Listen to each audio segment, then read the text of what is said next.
sudden death this time, best of three. First to two. The first to two is Paolo Chan.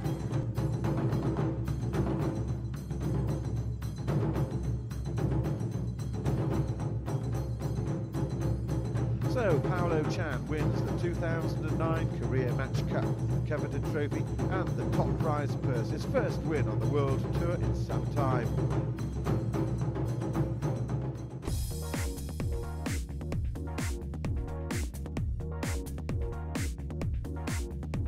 The Italian is back in 2010, confident of a repeat performance.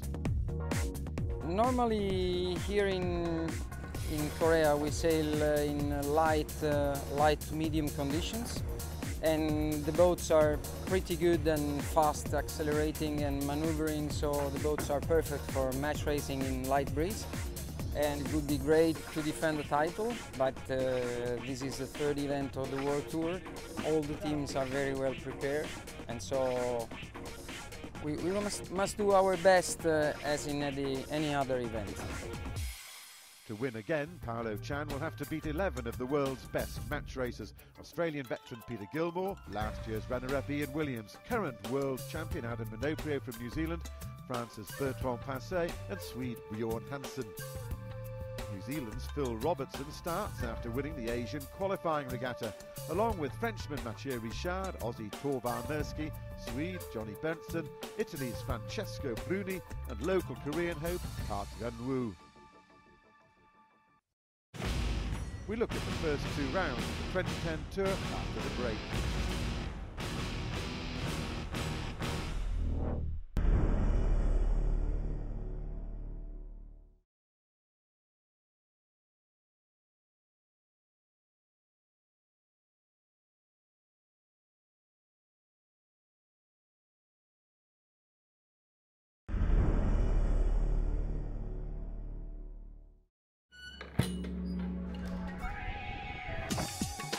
Welcome back to the Gyeonggi province in Korea, where the world's top match racers are preparing for one of the biggest purses in the Korea Match Cup. Current world champion is New Zealander Adam Minoprio.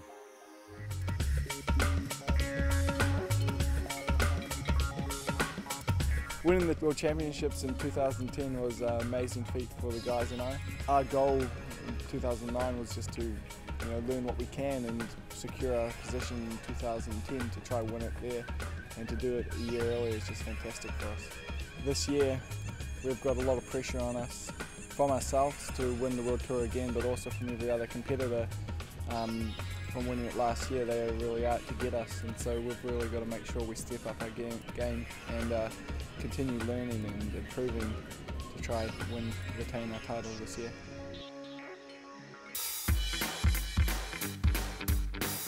The 2010 World Tour started earlier this year in Europe at Match Race France in Marseille, drawing together the top match racing stars in the world ready to contend for the new World Tour title. Expectations of success weighed heavy on the shoulders of Adam Minoprio and Torvar Mirsky, the youngsters facing an experienced and highly professional lineup, and they were both eliminated at the quarter-final stage. Reaching the finals, it was French star Mathieu Richard facing off against Ben Ainsley from the UK. Race one of the finals in Marseille, and it's Brit Ben Ainsley against Frenchman Mathieu Richard.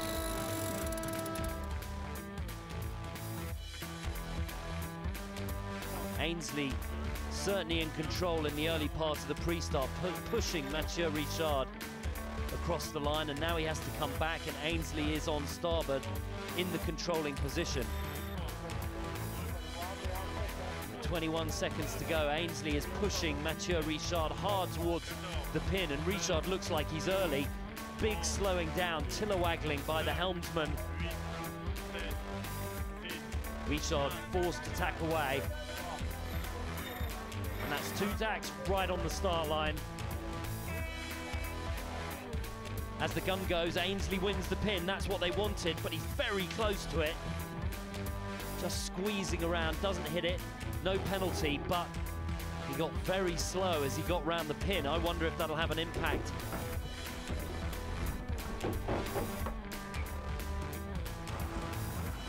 Here comes Richard. Richard's on starboard, so Ainsley has to keep clear, but it's a moot point because Ainsley is half or three-quarters of a boat length behind. That right-hand side paid dividends for Richard.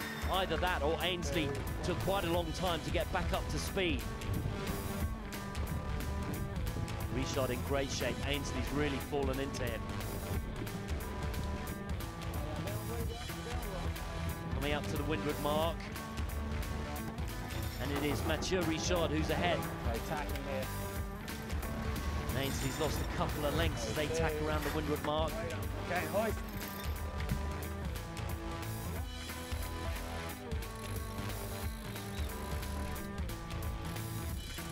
Getting the spinnaker in safely on board Richard's boat. 3, 2, 1, drop. There's the drop, Matt Cornwell on the bow. Having a reasonably easy time pulling the spinnaker in. It's not like it's 25 knots and howling. 1, 2, go. And the final windward mark, last hoist. Richard looks like he's done a pretty nice job on the upwind leg. And he comfortably crosses the finishing line to take the win.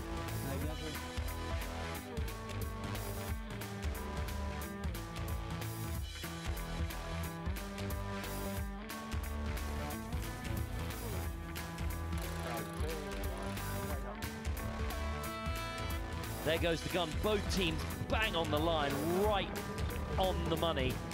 And Ainsley, well, is he choosing the right or is he forced to the right-hand side? Richard has taken the left-hand side. It's a complete reversal from the first race when Richard gained on the right.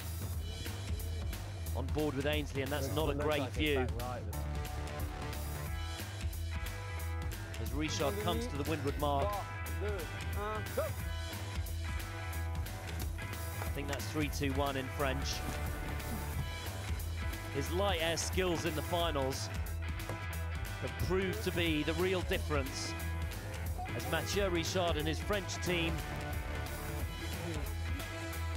come across the line and take match race France.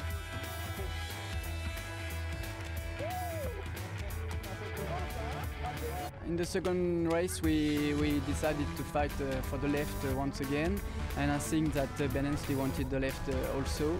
But in that start, we got the left because Ben was too early, and we created an overlap just maybe 20 seconds before the start. So we forced them to tack and to start on port. And we had the opportunity to start at the pin on starboard, and it was the good option because at the first cross we had a very good lead. The left was much better on this first beat here. The second event on the World Match Racing Tour was staged in May this year, Match Race Germany at Langenhagen. Willkommen in Langenhagen. One of the longest running events on the World Tour, Match Race Germany draws the top sailors to the popular and beautiful Lake Constance over a national holiday weekend. However, the winds are often light and fickle here at this time of year, and frequently racing was held at waiting for the breeze to stabilise through the round-robin stages. Making her first appearance at the event was Germany's Katharine Kadelbach. In fact, it was the first time a female competitor had competed in the event, and she surprised a few of her male rivals by winning 2 of her 11 matches. Tour regular Torvar Mersky from Australia with his Mersky racing team had some close matches throughout, including one with Denmark's Jesper Radic, who was making a welcome return to the Tour, but was perhaps a little rusty, making a fundamental error and rounding the wrong mark. We had good starts today, but in our race against Radic, the second one, he went to a different top mark, the wrong one. So we got the win there. It was a close race. There was a few lead changes, but you know we're going to take the win there. We'll be pretty happy about it.